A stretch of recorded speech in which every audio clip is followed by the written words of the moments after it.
টানা ৫ বছর ঋণের তথ্য গোপন করেছে পুঁজিবাজারে নিবন্ধিত কোম্পানি লাভেলো আইসক্রিম। এতে সহযোগিতার অভিযোগ রয়েছে। দুই নিরীক্ষকের বিরুদ্ধে কর ফাঁকি ও শেয়ার বাজারের আয় বেশি দেখাতে এমন জালিয়াতি করেছে প্রতিষ্ঠানটি, যা উঠে এসেছে ফিনান্সিয়াল রিপোর্টিং কাউন্সিল এফআরসির তদন্তে।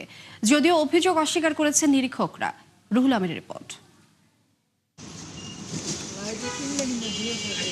দেশে আইসক্রিমের বাজার কম বেশি ৩,০০০ কোটি টাকার। প্রতি বছরই যা বাড়ছে ৭ থেকে ৮%। প্রায় পুরোটাই দেশীয় প্রতিষ্ঠানগুলোর দখলে থাকলেও সেই বিচারে তুলনামূলক দুর্বল অংশীদারিত্ব লাভেলো আইসক্রিমের, যাদের পণ্য বাজারে খুব একটা মেলে না।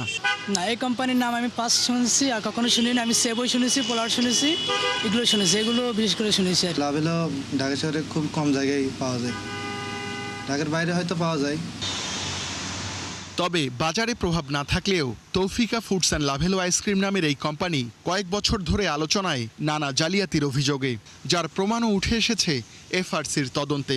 এতে বলা হয়, সীমান্ত ব্যাংক থেকে নেয়া ২০২০ সালে ৯.৫ কোটি, ২০২১ সালে ৩২.৫ কোটি, ২০২২ সালে ৫২ কোটি, ২০২৩ সালে ৭৩.৫ কোটি, ২০২৪ সালে ৮১ কোটি টাকা ঋণের তথ্য গোপন করা হয়েছে।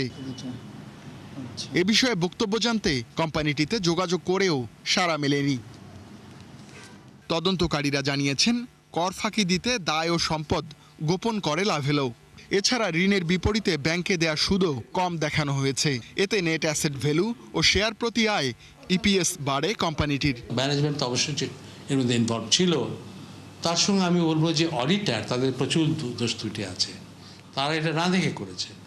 কারণ ব্যাংকের কত লোন আছে এটা তো কোনো লুকানোর বিষয় না। এই যে সব তথ্য ব্যাংক স্টেটমেন্ট পাওয়া যায়। সুতরাং যদি এখানে প্রতি বছর ব্যালেন্স শিটে লায়াবিলিটিসটা কম দেখা হয়, ব্যাংক লোনটা কম দেখানো হয়, এটা আমি বলবো যে অডিটার আইদার অডিটারের সহযোগিতায় হয়েছে, অথবা অডিটার সম্পূর্ণভাবে ইনএফিশিয়েন্ট।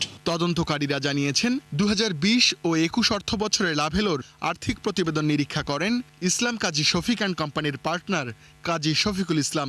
বাকি ৩ বছর নিরীক্ষা করেন কাজী জহির অ্যান্ড কোম্পানির পার্টনার নুরুল হোসেন খান। তদন্তে লাভেলো আইসক্রিম ও নিরীক্ষকের যোগসাজশ প্রমাণ হওয়ায় উভয়ের বিরুদ্ধে ফৌজদারি মামলার সিদ্ধান্ত নিয়েছে এফআরসি। যদিও দায় অস্বীকার করেন অভিযুক্তরা। না, এটা অ্যাকচুয়ালি সঠিক না। তারা তো ওইটা দেখাই নাই। ওই লোনটা তারা টোটালি এসকেপ করে গেছে। ওই লোনটা টোটালি তারা এসকেপ করে গেছে। তারা বুকস আনে নাই। তারা যে এসকেপ করে ইচ্ছাকৃত সেই ব্যাপারে তারা কিন্তু আমাদেরকে ঠিকমতো স্বীকারোক্ত দিচ্ছে। ব্যাংক স্টেটমেন্টটা আপনারা চেক করেছেন কিনা? যে ব্যাংক স্টেটমেন্ট করছে, কিন্তু সেই তারা দেয় নাই। লোনের ব্যাংক স্টেটমেন্ট তো দেয় নাই। এগুলি তো আলাদা, সেগুলো তো ওইগুলি দেয় নাই আমাদের। আর্থিক প্রতিবেদনে জালিয়াতির অভিযোগে এটি হতে যাচ্ছে প্রথম ফৌজদারি মামলা। তবে অনিয়মের বিরুদ্ধে শাস্তিমূলক ব্যবস্থা সতর্কভাবে নেওয়ার পরামর্শ বিশ্লেষকদের।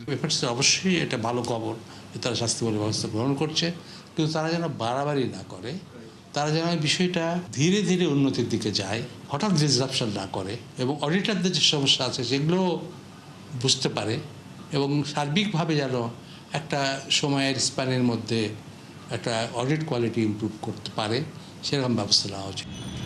শেয়ার বাজারে কারসাজির অভিযোগে নিয়ন্ত্রক সংস্থা বিএসইসিতেও তদন্ত চলছে লাভেলো আইসক্রিমের বিরুদ্ধে। রুহুল আমিন, ৭১, ঢাকা।